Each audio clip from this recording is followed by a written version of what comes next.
Welcome to Fangirl Diaries. This is your fangirl host with the most, Danny, and let's get into today's entry. Okay, so do you remember last year when I went to Japan and I bought all that K-pop stuff because I didn't bother to look at any J-pop groups, even though I later found out two of the BL actors that I really like are both in J-pop groups. Isn't that crazy? I still find it really funny, especially because we're doing this show today, that I fell in love with this one show, loved it.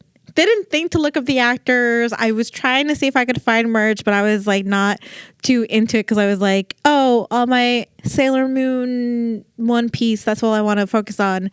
And then the one piece of music advertisement for J-Pop by Gret, he ends up being part of the band. And now here we are. And I regret not buying that single. I think it was out when I went there. It was all crumpled when we got back, and I put it in a Mondu Deco, sponsor me please, sleeve. So now it's protected. And anyway, Lilia, what am I doing today? I don't know why I'm asking you. You're not even in my ear sight. You don't have a mic near you. I'm so tired. Guys, it's cold out there. I don't know where you people are, but I'm freezing. I'm sick. And today we're doing My Beautiful Man. Yay! All right, let's actually start the episode. Let's go with the synopsis. Woo! I don't know what I'm doing. All right, let's get into the synopsis. I want to point out to everybody, from now until the end of when we ever decide not to do this podcast anymore, I'm going to try my best to pronounce names. I suck at them. I don't know why. It's a struggle, especially when we get to like the Thai names. I know this is a Japanese show, but when we get to Thai names, there are certain names that I can't pronounce. So bear with me. I'm going basically by how I remember them pronouncing it. Okay. All right. Here's a synopsis for My Beautiful Man. 17-year-old Hira. Oh God. Dang it. Who's at the bottom of the class, tries to remain invisible at school, never wanting to open his mouth and expose his stuttering speech to his classmates. He views the world through his camera lens, detached until one day Kiyoi, I can't with the names, walks through the classroom door. The impact is instantaneous. Instantaneous? I've never seen that word spelled out. It's amazing how words look when they're spelled out, guys. Hira finds himself pulled into Kiwi's gravity, following him everywhere and attending to his every need. No, I'm kidding. Popularity comes easily to beautiful Kiwi, who is always surrounded by his classmates. He uses his status to get what he wants, ordering on the boy who stares at him with his big eyes and seems to worship him like a god. Hira contents himself to merely existing within Kiwi's orbit, asking for nothing in return. That is such a long fucking synopsis, I want to point out. And it felt like it ran on and just repeated itself multiple times. That's from my drama list, by the way, everybody.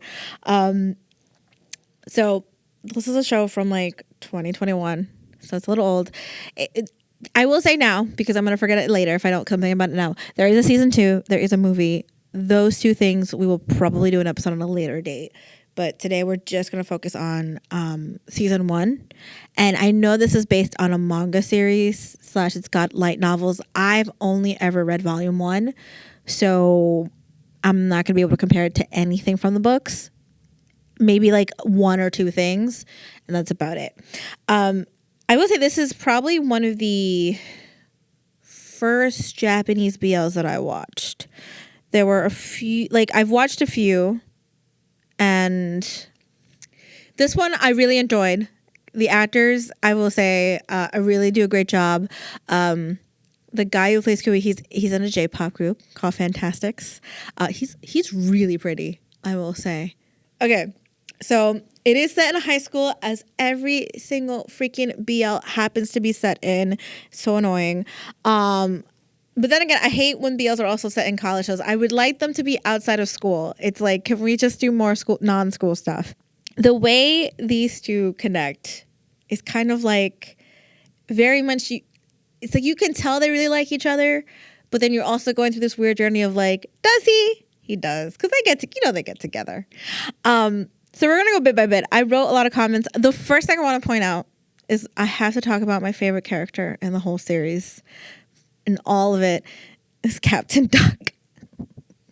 This stupid little toy that on the first day of school, Hira is like going to school and he finds this like random duck toy in the middle of like a river. He's like been thrown away, and then he starts taking pictures of it. And I really thought that this was just some random like rubber duck toy. Guys, it's a real thing. If you go to any Tesla Life, go to their bath section. He is really called Captain Duck. He's got a little duck and he has a boat. You can put him on a boat and access to the boat and it moves around. I think he cost me like what? I think it was like $15. Guys, if you want like really easy to find BL merch. I got one of the last ones in my area. I just thought he was so funny because he only makes like 2 or 3 appearances in season 1. And one of them is in the title sequence, but he's still like this big factor of the show that like at one point he does like, Captain Duck, give me strength. And I'm like, boy, what are you talking about with this damn toy? So obviously this is like our 3rd official episode, 4th one if you count our pilot. I'm still getting used to how I'm going to discuss these shows and review them, especially a show like this. So I figured I don't want to go episode by episode. I also just don't want to go all over the place. So I guess I'll start with talking about the characters.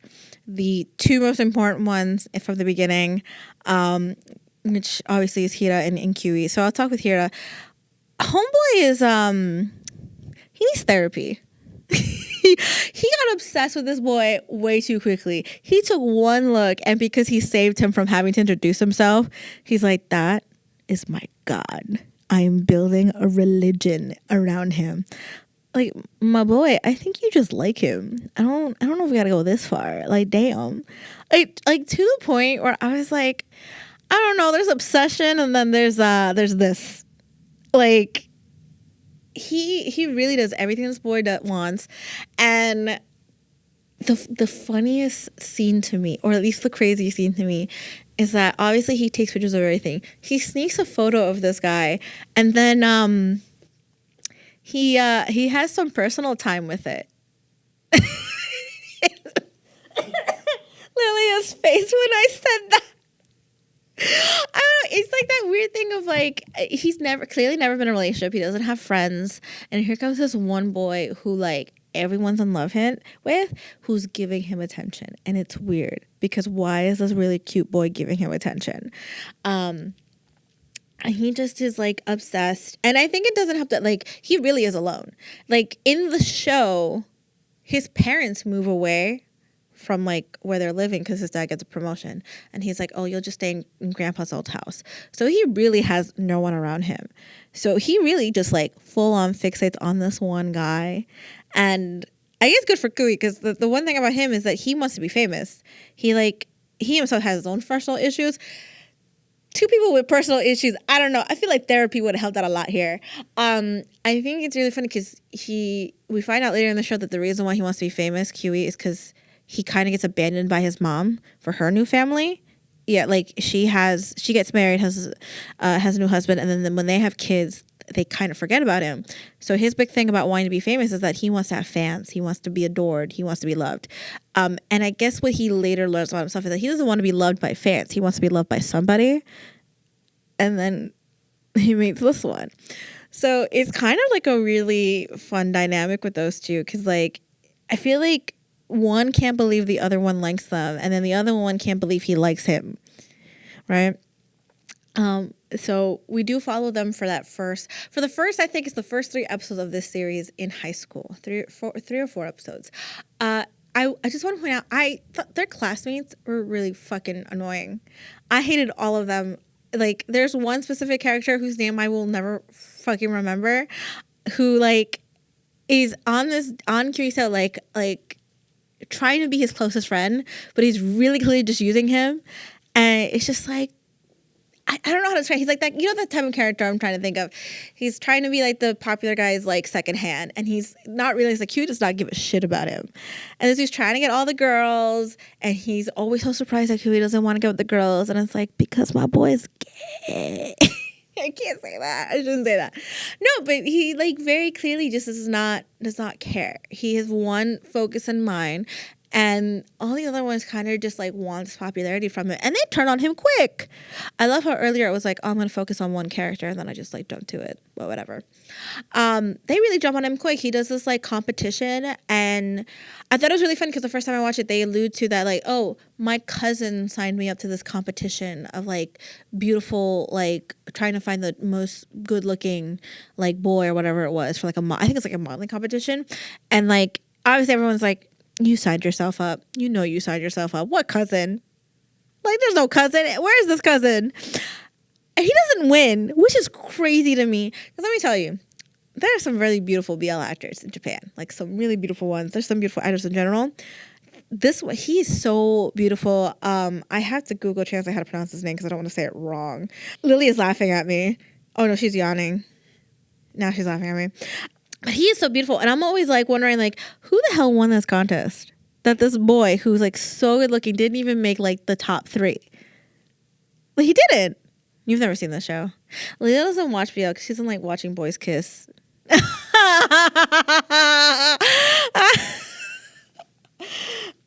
Oh my God.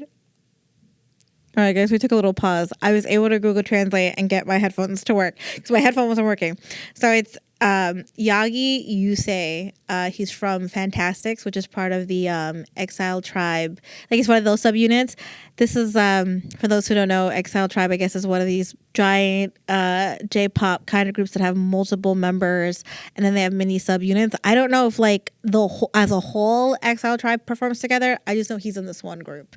And, but he's beautiful. Like, if you look him up, like, he's, like, definitely up there. Lily can't see because she's blind as a fucking bat. And that sounds like a her problem. This is him. Lilia staring. You have no good taste in men, Lilia. I've seen your K-pop bias list. All right? Let's not get into that, shall we? Shall we? No, yeah, he's really good. Like, I don't know. I thought he was so pretty. Like, I understood why he was casted as, like, the title character. I was like, okay. So surprising to me that he lost. I'm like, what do you mean he lost? Like, who the hell won? I need to see how beautiful these men are that he won. I also think it's really funny that pointing out that he's in a J-pop group. So they make merch to cheer him on. And one of the merch is like the pickets. You know the pickets that we get at the K-pop concerts? And it doesn't look like a photo that they would just have for their like classmate friend. It's like a really weird photo. And all I can think about is that has to be band merch, like his actual group merch. There's no way, because it's the photo they use is not even him in uniform or anything. It's like a very professional shot photo shoot photo. And I really hope it's really band merch so I can find it and have it for myself, because I would love to own that. I'm trying to figure out what it is, like, point-wise I want to talk about, because the show is very straightforward. It is essentially like a slice of life with a little more of, like, the chaoticness of who they are as people and what they want in life. And it's very much that they're two very isolated souls. They have found each other, but the problem is because they're both very different personality-wise and I don't want to say, I guess, class-wise, like in terms of the hierarchy within their class. I mean, Hira says it. He doesn't deserve his god because he's a king. He calls him a king at one point. He goes, "I'm just your servant," and you kind of see as they kind of progress in this relationship that Kiyoi, and this more so happens in the second series. You kind of start noticing that Kiyoi kind of realizes himself that he doesn't want to be seen as a celebrity to Hira. He wants to be seen as Kiyoi. He wants to be seen as his own person, and it's really sweet, but also really sad. Because it's very clear he's built himself up to be this one specific person, and he can't get out of it now that he's found someone. So we kind of go through high school. Kiyoi loses the show. I'm going back and forth a lot because it's how I am, but I have these notes. He loses it. He loses the show, and then he kind of loses his popularity. There's some other stuff that happens beforehand that I feel like is relevant to their coupling, but I feel like it leads to this. So him and Hira kind of become really close. And then during the summer, now that school's out, they hang out a bit. This is after the summer. I can't remember. Okay, so now I kind of remember what I meant to say earlier. So after the competition, right, before they kind of get close, I think the reason why I'm like, oh yeah, they're kind of very much not sure what they want from each other is that Hira kind of he confesses to Kiyoi after the competition, after he loses, that he likes him. And Kiyoi kind of is like, I don't want to say disgusted. He's very much confused. He says he's disgusted because he's confused. Well, yeah, because like he's obviously had these feelings also for this boy, and here is this one guy that he may or may not have feelings for, and it's finally like here confirmation. But he's also like he's at this status at the school that it's like this is not part of the plan type thing.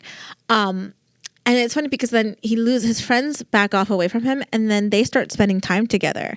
And they grow in this close relationship to the point where like he kind of accepts the confession, but not really. It's kind of like they kind of pretend it didn't happen almost. And it kind of is almost like they're dating without dating. Like they're hanging out. They're not a situationship. It's like it's a friendship, but it's very clear that if you didn't know any better and you were just walking past them down the street, you would think they were like that they were together with how cute they were being, or how silly, or how like Hira very clearly was like it says in the description, was kind of doing everything he wanted, right? And then of course, you know, Hira's very protective. Homeboy had a fantasy of murdering his classmates at one point. I'm not kidding. I thought, boy, you need to calm down. The obsession is real. Because after he loses the competition, they go to like a diner, and he gets mad that the classmates are kind of like talking down about him, like about Kiyoi indirectly being like, well, of course he lost, like because, you know, it's not because of, you know, all the other guys. This one was actually also really good looking, you know, blah, blah, blah, saying all this stuff. And he has this fantasy about getting like a machine gun and shooting all of them. But there's no like blood. It's like confetti. And I'm like, that's a really weird thing to be putting in a cute show like this. Like, this is one scene that kind of threw me off. And I was like, I kind of forgot it happened until I rewatched it recently. And I'm like, okay, the obsession is real. And then a few days later, it's how fake these fucking bitches are. One of them, the one who kept trying to get like be second in command, threw his like juice or something all over Kiyoi, like literally, and starts laughing. And then Hira like fucking goes ape shit on this dude and attacks him, like full blown beating his ass. It was like the funniest thing because I'm like, okay, like you gotta accept him now. He like kisses, and then afterwards, Kiyoi to say thank you, like lets him kiss his hand. It's really giving like I don't know how to feel. Like these are teenagers. What is happening here? Where are their parents? Well, we know his parents are no longer around because they moved away. So I do think it's something that we kind of go through high school rather quickly. It's 3 episodes, but it's like 3 or 4 episodes, and it goes really quick. And then they kind of start building this kind of like relationship, not really. And then what ends up killing it is that Kiyoi gets signed. He gets discovered, and he starts these modeling gigs, these commercial gigs, and then suddenly everyone loves him again. Even the asshole who threw stuff at him, and he kind of accepts that they all like him again because that's what he wants. He wants to be adored by everyone, not just one person. And obviously he's got confused feelings.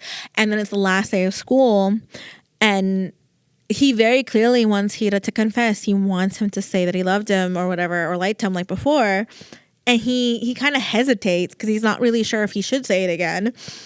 And then homeboy gets mad, pushes him, and then kisses him and then pushes him, and then his phone breaks. And it's like, my boy, that's not how we do it. And then, you know, he's very clearly not sure how to handle his emotions, and it's really sad because they clearly could have had a really loving relationship early on, or not loving, like they needed to figure some shit out.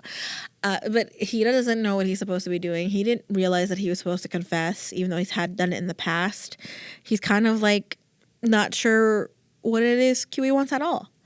So then we go time jump. I think when we get to like the later half of the series, we go to college. Hira has joined a photography club. He's met other people like him, which is great because he kind of learns to be comfortable with himself and how he is. He's not around these bullies who made fun of him for stuttering, because my boy had a stutter.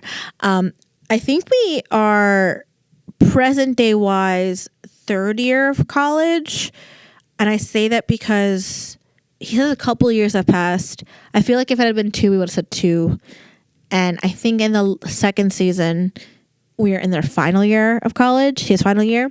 So he meets Koyama, sorry. Okay, to be fair, so he meets Koyama.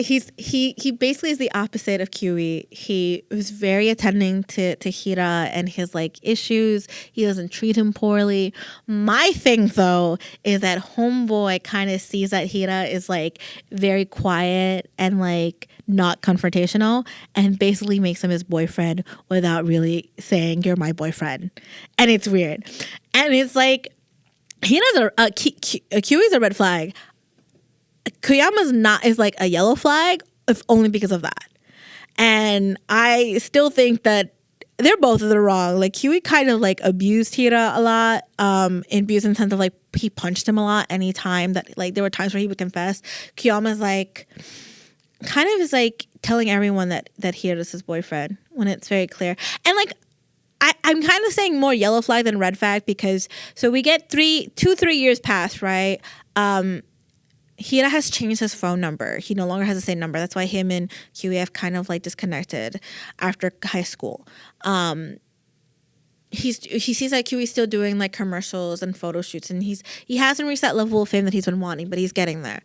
And he's kind of slowly trying to move on. He's not fully moving on. It's kind of like when you get dumped by an ex and you can't move on right away, and it takes a good couple of years. Because it's even if you meet someone new, it's still deep down, it still hurts, especially if you see him. But it's very clear that he realizes that Koyama is like doing what he's doing to him, like you're my boyfriend kind of type thing, right? And it's kind of like slowly deciding he's going to accept it because he wants to move on with his life and kind of leave Kiyoi in the past, but still like in the back burner. And then, of course, if fate would have it, Koyama's brother is producing a play or directing a play that Kiyoi happens to be in.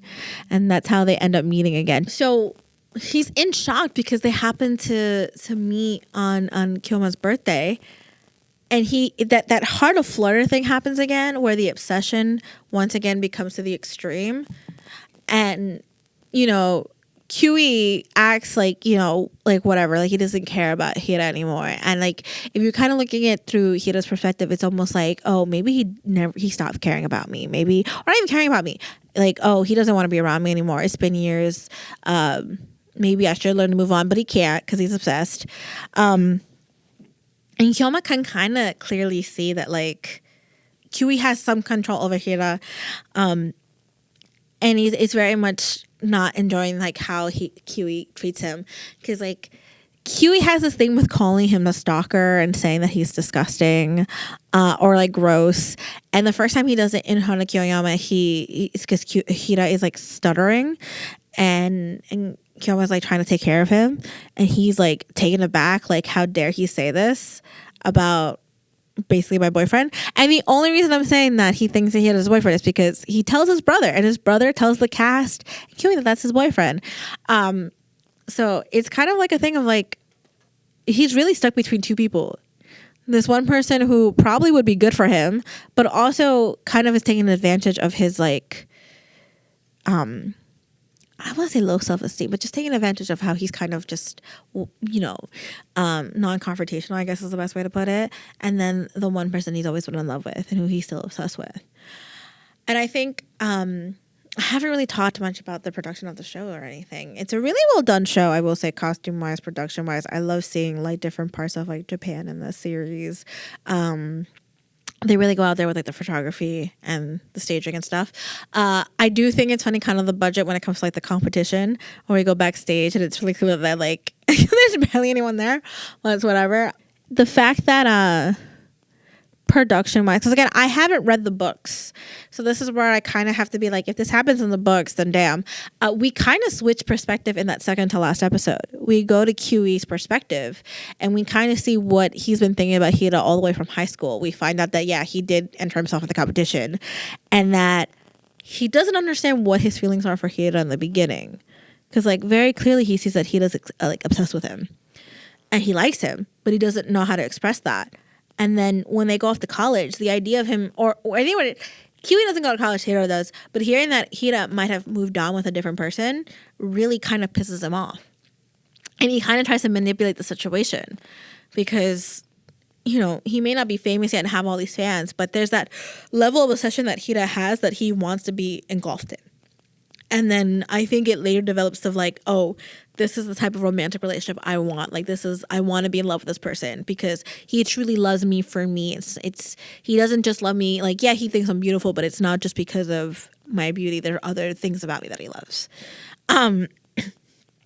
And then I love that we kind of see that they're both kind of get mad at the idea of them with other people because Hira at one point sees Kiyoi with a co-star who like is flirting with him and gets annoyed, and then Kiyoi with the whole Toyama like what the fuck type thing.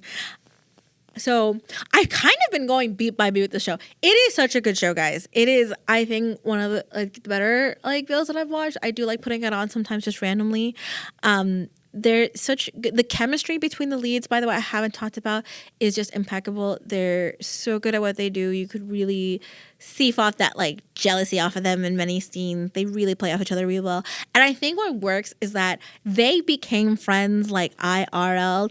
Before I go to the end of the show, if you follow both of them, I think what's been really cute that ever since the show ended, they meet up every year. At the very least, they hang out or they hang out on each other's birthdays together. They went to Disney, Tokyo Disney last year together. They took photos. The one who plays Kiyoi, I think, so the one who plays Hira, he's obsessed with basketball. And I think with one specific player, I don't remember which one. And I think the actor who plays Kiyoi, I know I said his name earlier, but I'm not going to bother to look it up again. He bought him, I think, like a jacket or something with his favorite player's number. I think that's what it was, like a while back. So, like, they really know each other really well. The actor who plays Kiyoi, they both still act a lot. They're both still in shows. He was in a show recently that I actually was watching. I think he plays like a lawyer or something. And it was really funny. Lilia dropped the water bottle. Leave it in there for a dramatic effect. And there's a scene in the show where it's a blink and if you miss it moment. And I thought it was so funny because unless you saw the TikTok, you wouldn't have guessed, where the actor who plays Hira makes a cameo by walking across the screen. They don't interact. He just walks past him in the background. It's like you really, if you blink it, you miss it. I think it's so funny that that was like his cameo. And it's kind of funny because the edits people have been making, because they look like, obviously the first time we always see these two together, it was like they're playing high school students and now they're playing like adults. So it's kind of like, oh my God, the time has gone by, but it's like, it's just makeup and costumes, guys. So the ending of the series, of the season drove me nuts. Okay, so here's a little fun fact about me. I am a certified English second language teacher. That means I can teach English. I've done it overseas before. I'm hoping to do it again. Funny enough, in Japan. I would love to teach in Japan. I don't want to hear anyone's comments about the craziness about it because it is what it is.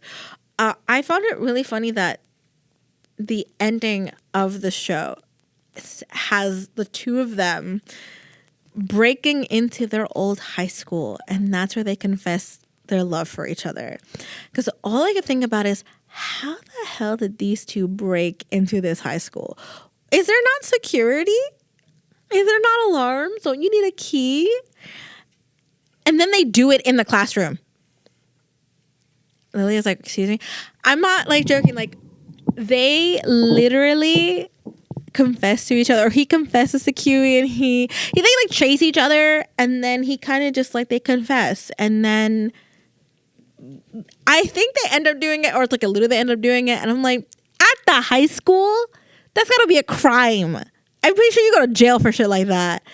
And then they ride off into the sunset on their bikes. I like that they ended it so the end is them in a bed together, but they ride off in their bikes, kind of similar to how they were in high school, and it's in a more cutesy, like, Kiyoi is now teasing him, not in a bully, mean way, in a I'm your boyfriend and I like teasing you type way. I hope, like, it's kind of how it ends. There's more to it in the show. Obviously, I think everyone should watch it. It is such a really cute, weird slice of life. Like, will they, won't they show. The actors do such a really good job. It's also a really small cast. Like, not a small cast because obviously in the beginning you have all their fellow classmates, but they're kind of like irrelevant. It's really just the three of them, Hira, Kiyoi, and then Koriyama, that like are the most important parts of this whole thing, and they are used really well. And I just think it flows really well. I do enjoy that we do get a perspective on Kiyoi, like on what he went through and his feelings, and you kind of get an idea of like you know, because we follow one character this whole time, and in many ways, like if you really were oblivious like he is, you kind of couldn't tell if he really liked him or not, and then you kind of realize through Q's perspective he's always liked him. He's kind of like not been able to admit it in the beginning, but like there's always kind of this underlining of like, I like having this person around. I don't know why. I want to be around him. I like that he lets me use him. And then it suddenly clicks on him like, oh, I like him. He like getting mad that his number got changed when you're the one who pushed him and his phone broke. Like I said, I don't know why his number got changed. I feel like you could have just got a new phone. But whatever. And then the fact of the matter is he wanted to be chased. That's the other thing. Like he kind of realizes himself. He really is. He's kind of dealt with so much. Like Hira's thing is just that he's always had this stutter and it's made him self-conscious. But he does have a loving family. You know, his parents are there for him. Yeah, they don't live with him anymore, but they allow him to stay so that way he doesn't have to start over. Because high school's already hard enough being, you know, having a stutter, imagine being a new kid. And then you have Kiyoi, who his big thing is that he really doesn't have anybody. No one's really loved him for how he is, and he just wants to be chased.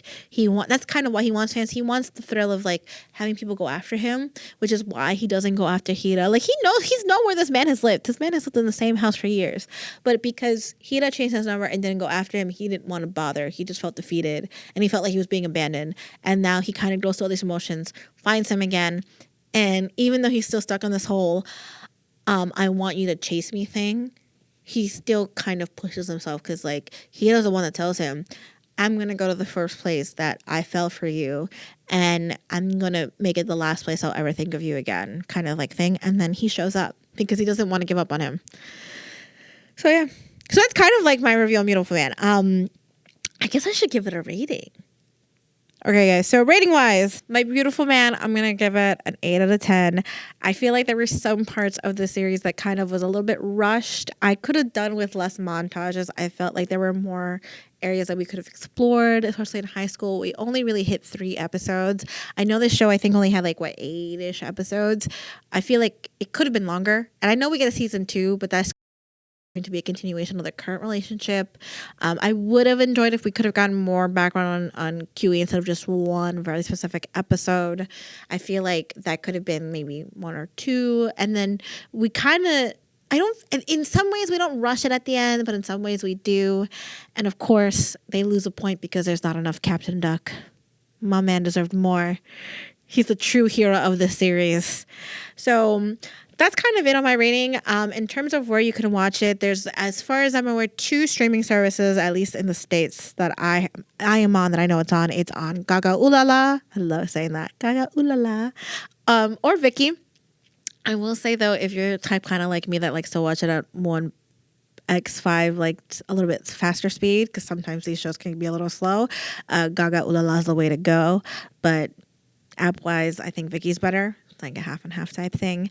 I highly recommend it to everybody, especially if you're starting out with BL. It's a little bit more like, it's not a crazy show. I think it's something where like, if you wanted a little more toxicity in your couple, but not too much, it's definitely the way to go. Also, you should all listen to Fantastics because they're actually really good. I'm really surprised at how much I like their music, and I really wish I would have bought one of their albums when I was in Japan. I will say I've only read the first book. There are very minimal differences from that first volume from what we see in the series. I think like the 2 changes that I can remember off the top of the cuff is that his parents still live with him in the books. And when they go to the diner, it's actually when they hang out at his house during summer break or spring break, whatever it is, it's actually at a park. Instead, they don't go to his house, they go to a park, which I think change-wise, I think it was a good idea that they removed his parents because it kind of made more sense for that ending.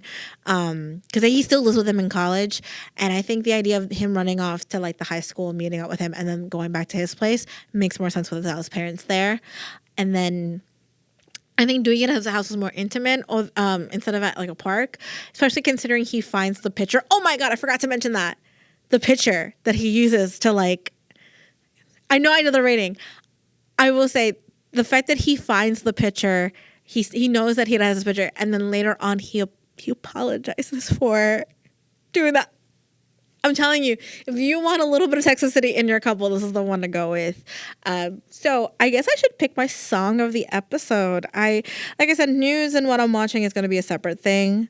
So In terms of a song, I guess my song of the week, I'm going to connect it. We're going to pick a fantastic song because why wouldn't we? And I think I'm actually going to pick the song that got released when I was in Japan. It's called Got Boost.